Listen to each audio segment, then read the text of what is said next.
السلام علیکم ورحمۃ اللہ وبرکاتہ۔ بسم اللہ الرحمن الرحیم۔ معزز ناظرین، ہم اپنے چینل ایم اے قاسمی پر آپ کا خیر مقدم کرتے ہیں اور آپ کو خوش آمدید کہتے ہیں۔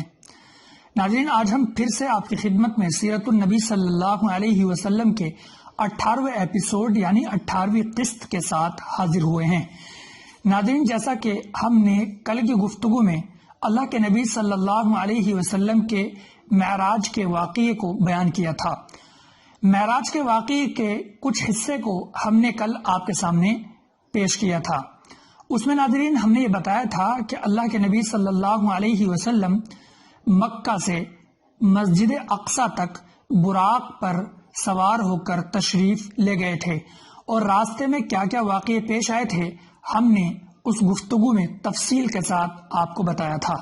ناظرین، ہم آپ کو بتا دیں کہ اللہ نے اپنے پیارے حبیب صلی اللہ علیہ وسلم کو صرف ایک رات میں، یہ لگا دیجیے رات کے ایک حصے میں، مکہ سے مسجد اقصی تک اور وہاں سے یعنی مسجد اقصی سے ساتوں آسمان کی سیر کرائی تھی، اور انبیاء کرام سے بھی آپ صلی اللہ علیہ وسلم کی ملاقات ہوئی تھی، اور یہ تمام کی تمام چیزیں، تمام کی تمام باتیں صرف ایک رات میں ہوئی تھی۔ اور اس میں اللہ کے نبی صلی اللہ علیہ وسلم وجود کے ساتھ تشریف لے گئے تھے۔ ایسا نہیں کہ آپ صلی اللہ علیہ وسلم کا وجود مکہ میں ہو اور آپ کی روح گئی ہو، نہیں، روح اور وجود دونوں کے ساتھ اللہ نے اپنے نبی کو ساتوں آسمان کی سیر کرائی تھی۔ ناظرین، کیا آپ کو معلوم ہے کہ مکہ سے یعنی مسجد حرام سے مسجد اقصی تک کا کتنا فاصلہ ہے، یعنی کتنی دوری ہے؟ ناظرین، مسجد حرام اور مسجد اقصی کے درمیان تقریباً 1300 کلومیٹر دور کا فاصلہ ہے، جو اللہ کے نبی صلی اللہ علیہ وسلم نے براق پر بیٹھ کر طے کیا تھا۔ ناظرین، ہم آپ کو بتا دیں کہ مسجد اقصی جو ہے، جس کو بیت المقدس بھی کہا جاتا ہے، وہ پہلے مسلمانوں کا قبلہ تھا، اور مسلمان اس طرف کو رخ کر کے نماز پڑھا کرتے تھے۔ اس کے بعد اللہ کا حکم آیا کہ کعبے کی طرف کو رخ کر کے نماز پڑھی جائے۔ ناظرین، الغرض ہم آپ کو بتا دیں کہ اللہ کے نبی صلی اللہ علیہ وسلم جب مسجد اقصی پہنچے تو آپ براق سے نیچے اترے اور اپنے براق کو اس جگہ پر باندھا جہاں پر انبیاء کرام اپنی سواریوں کو باندھا کرتے تھے۔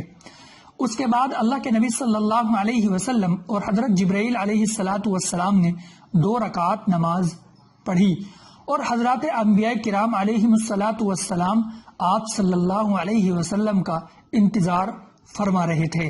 سبحان اللہ، تمام کے تمام انبیاء حضرت محمد مصطفیٰ صلی اللہ علیہ وسلم کا مسجد اقصی میں انتظار فرما رہے تھے۔ اللہ اکبر۔ ناظرین، حضرت ابراہیم علیہ السلام، حضرت موسیٰ علیہ السلام اور حضرت عیسیٰ علیہ السلام بھی ان میں تھے جو انبیاء کرام آپ کا انتظار فرما رہے تھے۔ ناظرین، اللہ کے نبی صلی اللہ علیہ وسلم فرماتے ہیں کہ کچھ دیر کے بعد بہت سارے حضرات مسجد میں جمع ہو گئے، اور ایک شخص نے اذان پڑھی اور اقامت کہی، لیکن امام کی جگہ خالی تھی۔ اب یہ معلوم نہیں تھا کہ امامت کون کرے گا۔ اللہ کے نبی صلی اللہ علیہ وسلم نے فرمایا کہ حضرت جبرائیل علیہ السلام آئے اور میرا ہاتھ پکڑ کر امامت کے لیے کہا۔ پھر اللہ کے نبی صلی اللہ علیہ وسلم نے نماز پڑھائی یعنی امامت کی۔ جب نماز سے فارغ ہو گئے تو حضرت جبرائیل علیہ السلام نے فرمایا کہ اے محمد صلی اللہ علیہ وسلم، کیا آپ کو معلوم ہے کہ جن لوگوں نے آپ کی اقتدا میں اور آپ کے پیچھے نماز پڑھی ہے یہ کون لوگ تھے؟ تو اللہ کے نبی صلی اللہ علیہ وسلم نے فرمایا کہ نہیں، مجھے معلوم نہیں ہے۔ حضرت جبرائیل علیہ السلام نے فرمایا کہ اے محمد صلی اللہ علیہ وسلم، یہ تمام کے تمام انبیاء کرام تھے جو اب تک اللہ کی جانب سے مبعوث کیے گئے، سب کے سب تمام کے تمام نبی تھے جنہوں نے آپ کے پیچھے نماز پڑھی۔ اور ناظرین، روایت میں یہ بھی آتا ہے کہ آسمان کے فرشتے بھی تشریف لائے تھے، اور انہوں نے بھی اللہ کے نبی صلی اللہ علیہ وسلم کی اقتدا میں اور پیچھے نماز ادا کی تھی۔ سبحان اللہ، یہ شان ہے میرے آقا کی، یہ شان ہے اللہ کے پیارے حبیب حضرت محمد مصطفیٰ صلی اللہ علیہ وسلم کی۔ من کرتا ہے کہ سبحان اللہ کہتا رہوں۔ ناظرین، جب نماز سے فراغت حاصل ہوئی تو فرشتوں نے جبرائیل علیہ الصلوۃ والسلام سے معلوم کیا کہ کون ہے، تو حضرت جبرائیل علیہ الصلوۃ والسلام نے فرمایا کہ محمد صلی اللہ علیہ وسلم ہیں۔ اس طریقے سے فرشتوں سے حضرت جبرائیل علیہ الصلوۃ والسلام نے آپ کا تعارف کرایا۔ تمام کے تمام فرشتے بہت ہی زیادہ خوش ہوئے اللہ کے نبی صلی اللہ علیہ وسلم سے ملاقات فرما کر۔ ناظرین، اس کے بعد انبیاء کرام نے اللہ رب العزت کی تعریف کی اور حمد بیان کی، اور اللہ کے نبی صلی اللہ علیہ وسلم نے بھی حمد بیان کی۔ ان الفاظ میں اللہ کے نبی نے اپنے رب کی حمد بیان کی تھی۔ حمد ہے اس ذات پاک کی جس نے مجھ کو رحمت للعالمین بنا کر بھیجا اور تمام عالم کے لیے بشیر و نذیر بنایا، اور مجھ پر قرآن کریم اتارا جس میں تمام امور دینیہ کا صراحت یا اشارہ بیان کیا، اور میری امت کو بہترین امت بنایا، اور میری امت کو اولین اور آخرین بنایا، یعنی ظہور میں، ظاہر ہونے میں آخری امت اور مرتبے میں اول بنایا، اور میرے سینے کو کھولا اور میرے ذکر کو بلند کیا، اور مجھ کو فاتح اور خاتم بنایا، یعنی وجود نطفی اور روحانی میں سب سے اول، یعنی روحانی اعتبار سے سب سے اول، اور بعثت اور ظہور جسمانی میں سب سے آخری نبی بنایا۔ ناظرین، جب اللہ کے نبی صلی اللہ علیہ وسلم نے اپنے رب کی، اپنے آقا، اپنے مالک کی حمد و ثنا بیان کی تو حضرت ابراہیم علیہ الصلوۃ والسلام نے تمام نبیوں کو مخاطب ہو کر کے فرمایا کہ اسی وجہ سے محمد تمام نبیوں سے اعلیٰ ہیں، اسی وجہ سے محمد کا مقام تمام نبیوں سے افضل ہے۔ اس کے بعد اللہ کے نبی صلی اللہ علیہ وسلم کے سامنے 3 پیالے پیش کیے گئے۔ ایک پیالہ دودھ کا تھا، ایک پانی کا تھا، اور ایک شراب کا تھا۔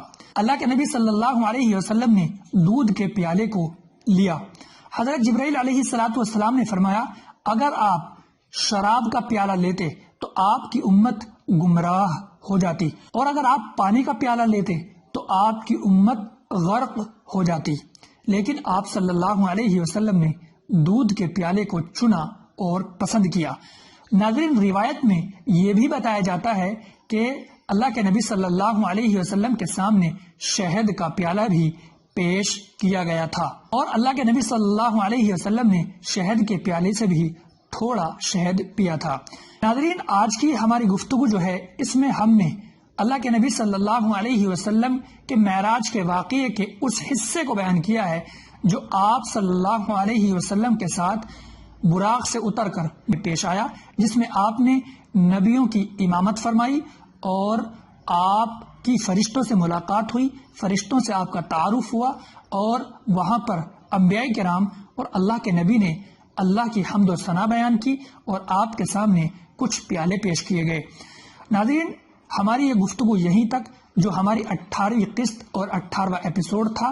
انشاءاللہ ہم اپنے 19ویں ایپیسوڈ اور قسط میں پھر سے آپ کی خدمت میں حاضر ہوں گے، اور آگے کا واقعہ جو ہوگا ناظرین ہم بتائیں گے کہ ان تمام کے بعد اب اللہ کے نبی صلی اللہ علیہ وسلم آسمان کی طرف جائیں گے، اور آسمان پر جب آپ پہنچیں گے تو وہاں پر کیا کیا واقعے پیش آئیں گے، اور کن کن سے اللہ کے نبی کی ملاقات ہوگی، اور کیا کیا چیزیں پیش آئیں گی، یہ تمام کی تمام چیزیں ہم آپ کے سامنے لے کر حاضر ہوں گے۔ ناظرین، آپ سنتے رہیے، جڑے رہیے اور دعا کرتے رہیے کہ اللہ ہماری اس کوشش کو قبول فرما لے اور آسان فرما دے۔